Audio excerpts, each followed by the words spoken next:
Good evening, everybody. I am Vibhu Swain from Power Tech Consultant. Today, we'll start our webinar number 14. Let me share my screen with you.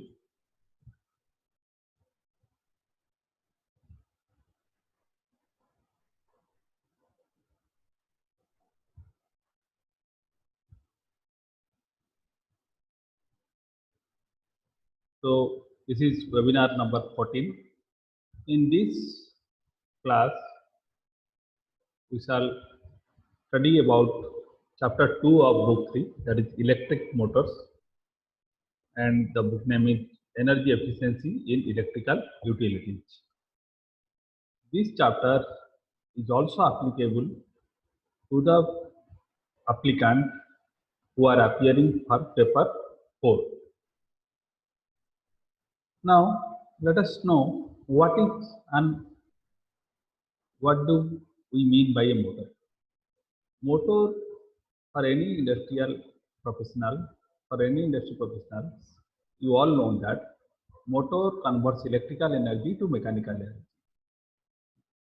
To drive pumps, blower, fan, then your electric mechanical processes, mills, you need some motor. Motors are basically workhorse of one industries. Now, this motor converts electrical energy to mechanical energy by interaction between magnetic field set up in the stator and rotor windings. Now, this is a normal picture of a motor. If you see how it looks like this is the rotor, this one is stator. Here we supply power supply to the stator, and these are the cooling fans, and these are the end coupling where we join or couple the driven shaft of a pump or of a blower or of a fan. Now, when there are different types of motors. One is induction motor, direct current motors, and synchronous motors. There are also slip ring motors are also there, and it has 4 main components like stator, then rotor windings, then bearings. Here the bearings are there. Here the bearings are there. In the frame, this is the frame. Now, in case of induction motor, what happens? When we supply the current to the induction motor, it creates a magnetic field in the stator windings. Now, that magnetic field interacts with the rotor. Since rotor is also of some conducting material, it induces current in the rotor, and that current is, there is a separating path is available in the rotor. That current flows in the rotor and it creates another magnetic field. Now, both magnetic field of stator and rotor interact with each other. So, it tries to oppose the very cause from which it is due. Now, the rotor magnetic field has been produced due to stator magnetic field. So, it will start interacting with the stator magnetic field, and there is a force will be created due to which the rotor will rotate. So, this is a normal principle. Based on electromagnetic principles, the rotor and stator interact with each other, and due to which there is a rotation. So, when we supply electrical energy, the rotor rotates. Now, 3-phase squirrel cage induction motor are workhorse. They are very rugged, very simple. They are utilized for driving more pump, blower, fan, compressors, conveyor, production lines, and the induced rotor current produces second magnetic field which tries to oppose the stator magnetic field. This causes rotor to rotate. So, this is about induction motor. This is also known as squirrel cage induction motor. Now, another one is slip ring motor. In the slip ring motor, what happened? The rotors are end of the windings of the rotors are connected to a slip rings. So, that means there is a stator and you supply current to the starter, the magnetic field is produced, but that magnetic field also causes the current to flow in the rotor side, but in the rotor, the end rings of the windings are connected with the help of slip rings. Slip ring is nothing but a rotating devices so that you can connect external resistor, external circuit by the use of brush. So by using carbon brush, you can connect resistor or external circuit to the slip ring. And due to brush, the ring slide on the brush so that there is a movement of brush and slip ring so that current can flow into the circuit or the circuit can be completed. Now, in slip ring motors, what happens? You can connect additional resistors. When you connect additional resistors, it creates slip in the system. So, and also it causes some resistive drop or power loss. But because of which the motor retards or the motor slows down. So, variable speed is possible in slip ring motor. Now, when you have a slip ring motor, you can get maximum torque or pull-out torque because this torque is proportional to rotor resistance. So by adding rotor resistance, you can get some pull-out torque or maximum torque in the slip ring. So slip ring is similar to squirrel cage induction motor, but here the end of the windings are connected to slip ring so that you can add resistor or another circuitry. Now these motors are very ideal for high inertial load, like which require very high torque, and after once there is a starting has been done, then the speed increases. So printing press, compressor, conveyor belt, it has a very high torque is required because there is a high inertia is there. It is remaining still material is there.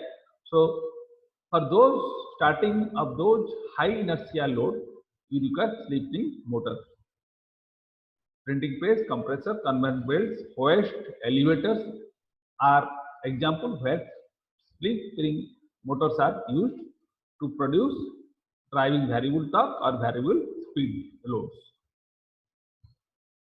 Now DC current is basically it uses by direct unidirectional current or direct current, and it is also used where the torque requirement is very high and the smooth acceleration you require over a broad speed range.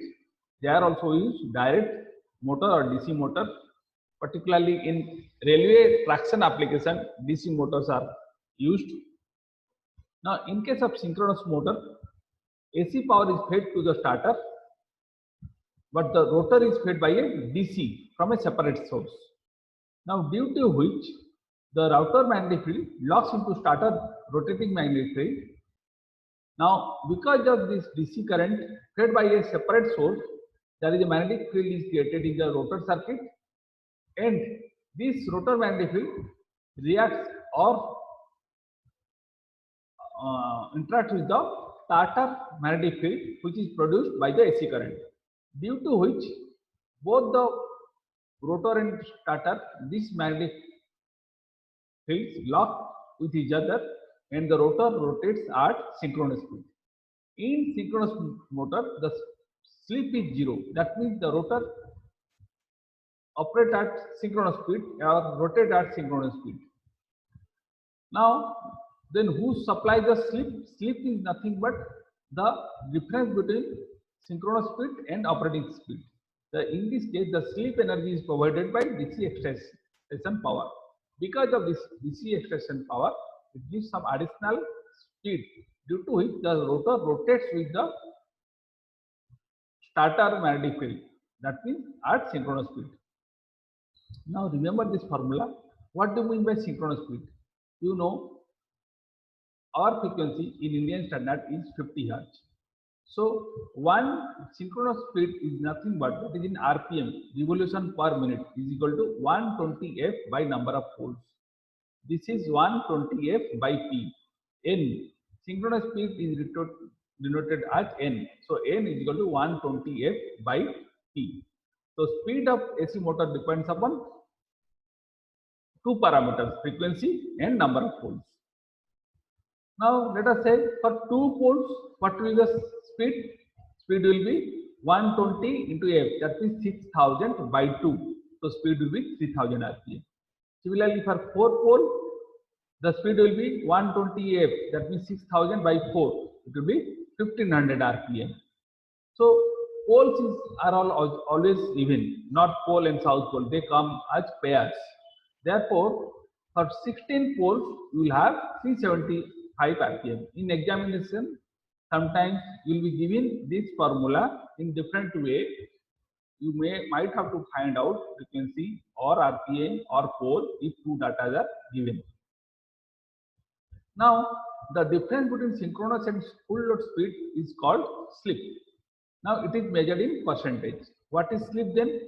Now, when you rotate or when you operate any squirrel cage induction motor, it does not operate at same synchronous speed.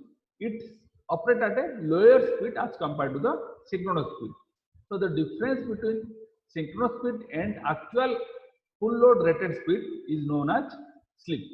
So, the percentage is synchronous speed minus full load rated speed is divided by synchronous speed. Now, speed of AC motor is determined by number of motor poles, also by input frequency. Now, in variable frequency drive, the speed can be decreased as well as increased. To have, suppose there is no load, so you need to, for at reduced load, you need to reduce the speed, and that can be achieved by variable frequency drive. Now, what is power factor? Power factor is equal to cos phi by kW by kVA, that we have already studied. Now, when the load in the motor goes down, then the magnitude of the active current, that means the full load current, if there is no load, the current will reduces, so the active current reduces. But there is the magnetizing current, which is required to magnetizing the field motor starter windings, or to give the flux, or to give the magnetic field, that remains constant. Why? Because that is proportional to supply voltage. The magnetizing current is proportional to supply voltage. Since the voltage is constant, so magnetizing current is constant. That means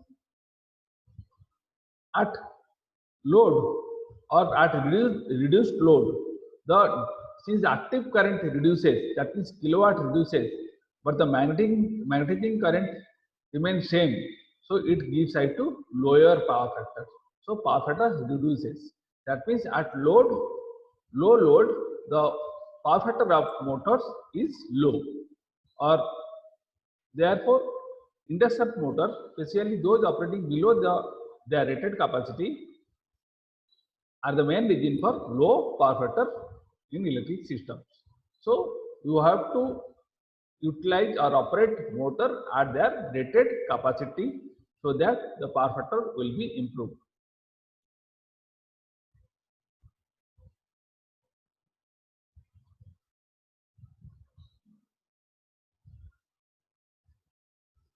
Now let us discuss the motor efficiency. Motor efficiency is nothing but the ratio of mechanical output, mechanical energy delivered, divided by input electrical energy. So mechanical energy delivered at the rotating shaft to the electrical energy input at its terminal is known as efficiency. Now, for efficiency, higher efficiency, power factor should be unity, close to unity, because if power factor is not at unity, then there will be losses will be high. So for higher efficiency motor, the power factor should be at unity or close to unity. Now, squirrel cage motors are normally more efficient than slip ring motors, and higher speed motors are normally more efficient than lower speed motor. So squirrel cage motors are more efficient than slip ring motors because in slip ring you have mechanical contacts, you have to add resistor. Higher speed motors are more efficient than lower speed motors. Now, also efficiency is a function of motor temperature, particularly totally enclosed fan cooled TFC motors. Totally enclosed fan cooled motors are more efficient than screen protected drip proof SPDB motors. That means if the motor is temperature is low, then it will be more efficient. Similarly, if motor capacity is very high, then it will be more efficiency. That means motor efficiency increases with rated capacity. There are two types of losses in motor, and these are known as intrinsic losses. And these can be reduced only by changing motor design. So motor design is an important parameter because it gives some indication about the losses. So if you want to make a good efficient motor, then your design has to be perfect. Now, what are those losses? Fixed losses, it depends upon, it is independent of motor load, and another one is variable losses, which is depends upon the load. So fixed loss and variable loss are two types of intrinsic losses. Now efficiency of the motor is also known as efficiency equal to P out by P in, output power of the motor divided by input power of the motor, which is nothing but P in 1 minus P loss by P in. Here P loss is equal to power loss occurring in the motor. P input minus P loss is equal to P output. Now there are two types of tests are done. One is no load test. How we evaluate or how we calculate efficiency of motor? By running two tests. One is no load test. In this test, the motor is run at rated voltage and frequency without any shaft load. Then we measure the input power, current, frequency and voltage are recorded, are measured with some instruments. Now since no load power factor of a motor is very low, you require low power factor wattmeters to measure the input power. Now from the input power, we calculate starter I square loss under no loads. That means starter I square loss is calculated by subtracting the friction and windage losses from the input power and core losses. So how to calculate starter I square loss? By subtracting input friction and windage losses and core losses from input power. Now to separate core and friction windage losses, test is repeated at variable voltage. Now it is useful to plot no load input kilowatt versus voltage. The interest of is friction and windage kilowatt loss. That means what are these losses? One is core losses, friction and windage losses. Core losses are two types. It has two components: hysteresis losses and eddy current losses. That I call core losses. Friction and windage losses is basically a constant loss. It is due to friction and windage. It is a constant loss. So what happens? Because of this friction and windage kilowatt losses, this can be known by conducting this no load test at different frequency, at different voltage. Now by changing the voltage through a variac, you can find out different losses, that is no load losses, plot it in one graph. The interest set will be known as friction and windage losses. Now starter losses, this starter I square loss, how it can be found out? It can be found out by measuring starter resistance and no load current. So if I measure no load current, I square into starter resistance, I can find out the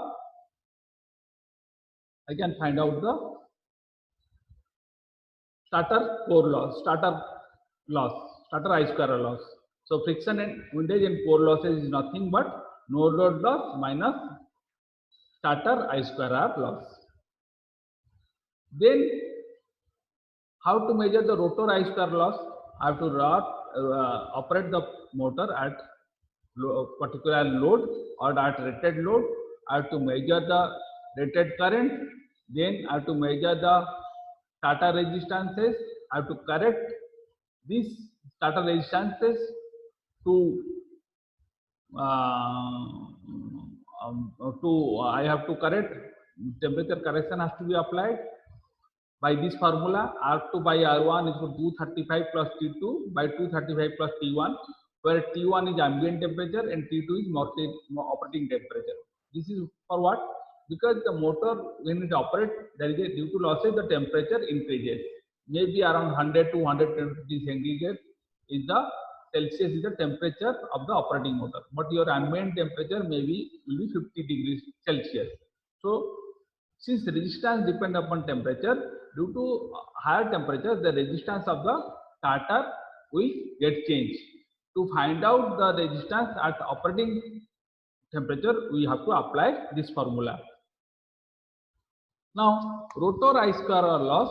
Now, from this R2, knowing the current of starter, I can find out the starter I square R loss.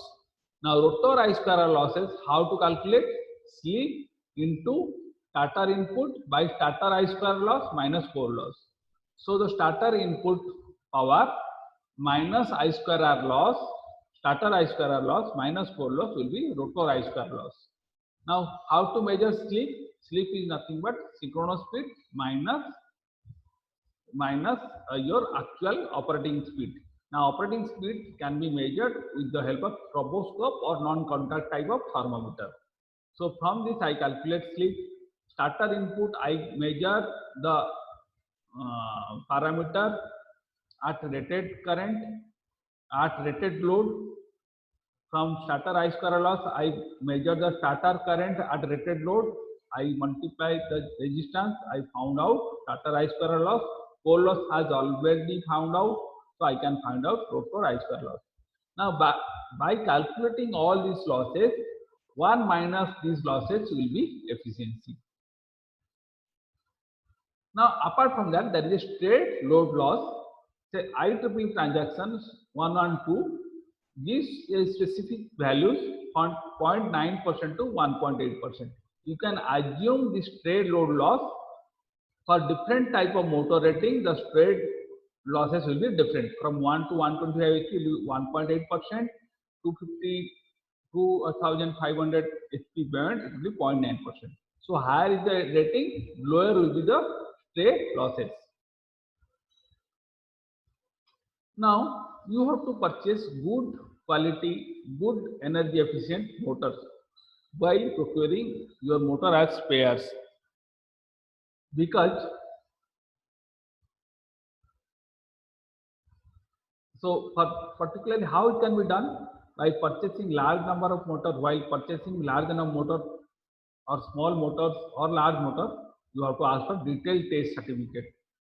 Normally there are two types of certificate. One is type test, another is routine test.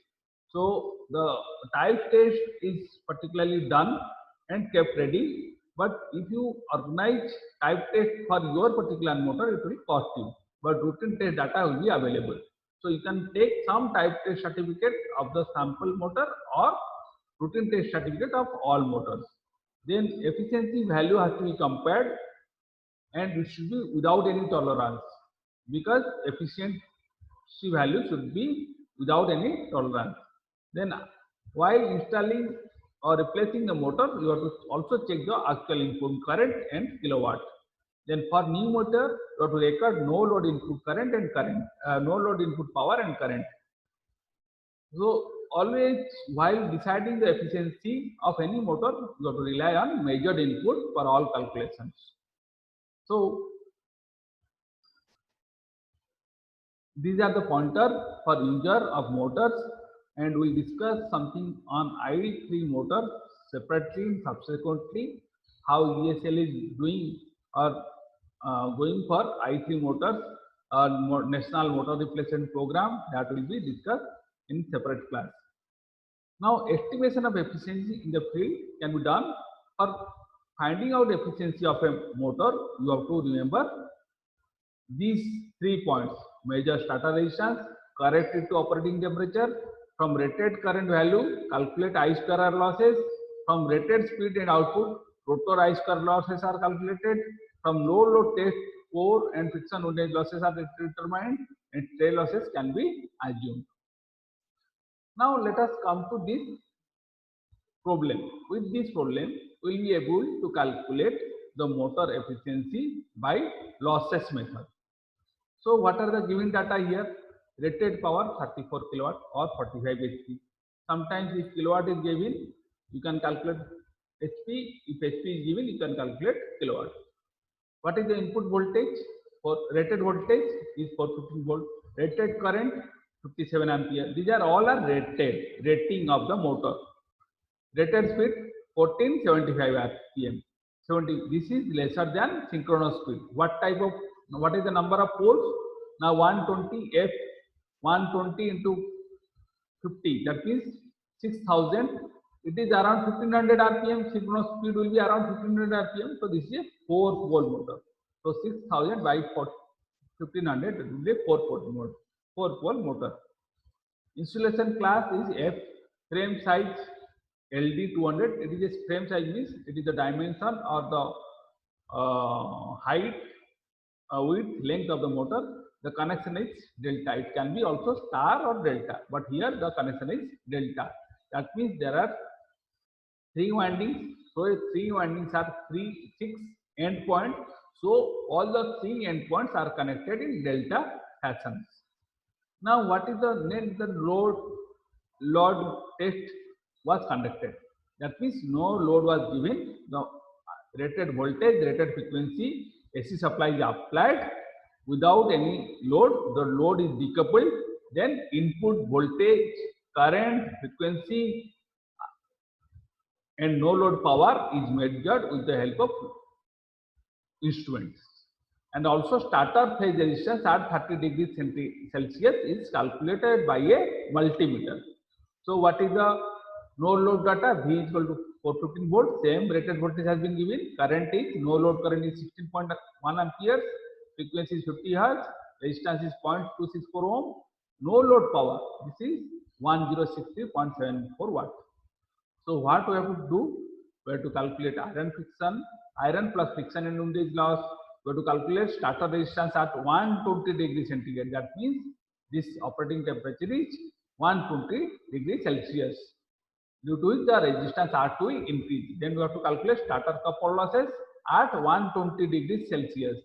So we have to calculate full loaded loss, slip loss, full load slips, rotor input, assuming rotor slips as rotor losses are slip times rotor input. These are assumptions, but you have to remember all these assumptions.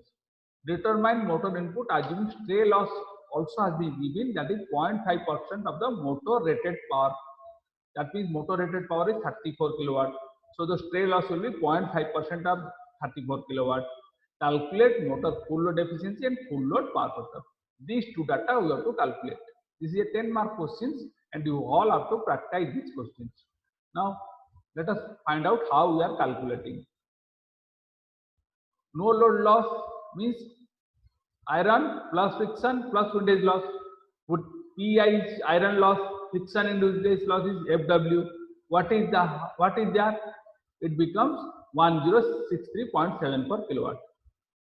Now what is the starter copper loss at 30 degrees Celsius?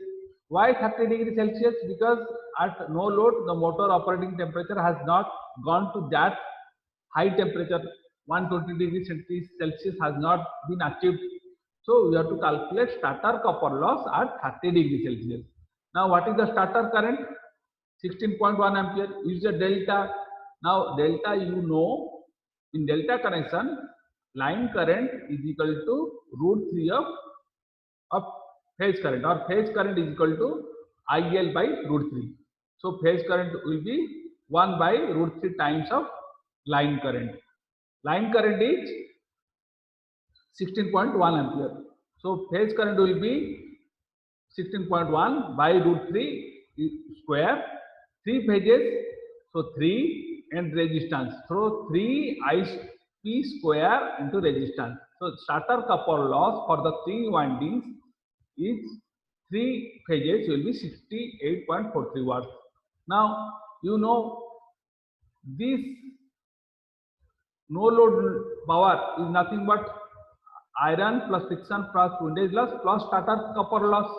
So what is iron plus friction and windage loss? Pi plus Fw will be P no load minus starter copper loss. So I got 995.3 watt. Now starter resistance at 120 degree centigrade will be how much? Now this is my first question. Calculate iron plus friction and windage losses. Now come here, starter resistance at 120 degree centigrade. But to remember the formula, R2 will be R1 into 120 plus 235 divided by operating no load means ambient temperature 30 plus 235. So temperature increases. Temperature is resistance increases 0.354 ohm per phase. Now what is the starter copper loss at full load? That means at full load the temperature of the starter will go up to 120 degree centigrade. So I have to multiply the resistance at 120 degree Celsius. Now what is the current? Current is rated current is 57 ampere. So the rated current is 57 ampere. So at rated full load, this is the line current. Delta, so phase current will be 57 by root 3. 57 by root 3 is the phase current. So 3 into 57 by root 3, it becomes, and 0.354, it becomes, starter copper loss is 1150.1 watt. Now I know full load slip is equal to synchronous speed minus rated speed or operating speed divided by synchronous speed. The slip becomes 0.0167. Now what data has been given? Assumption has been given that the motor input rotor input assuming rotor losses has slip times of rotor input. Now what is the rotor input here? Rotor input here is rotor input is equal to P output by 1 minus S. So you have to remember this formula. Rotor input is equal to P out, that means rated output divided by 1 minus S.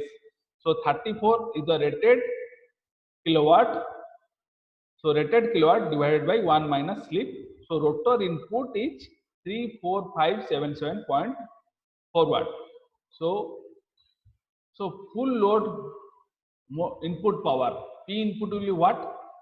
P input means whatever you are giving, that is going to starter copper loss, rotor input, iron and friction and windage loss, strain loss. What is strain loss? 0.5% of motor rated power. So 0.5% of rated power is 34 kilowatt. So PR I got, P starter I have got calculated. Then friction and windage loss I calculated at this point. So I got motor full load input power PI becomes 3689.8 watt. Now what is the motor efficiency? P out by P input. What is the rated output? Rated output is 34 kilowatt. What is the rated input? 36892.8 kilowatt. So I got, by dividing, I will be getting the efficiency. Now what is the full load power factor? Full load power factor, you know, P input, electrical power input equal to root 3 VL IL cos phi, or PL IL P input will be VL IL cos phi. And what is the KVA? Root 3 VL and IL. Now P input I have calculated 36892.8. So what is full load power factor divided by KVA? Root 3, 415 is a volt, current is 57 ampere. That is the full load current. So it is IL here 57 ampere. From these two calculations, I can calculate efficiency and full load power factor. With this, I conclude this webinar number 14. I request you all kindly go through the books and read the books. Also do certain numericals. With this, I conclude. Good night.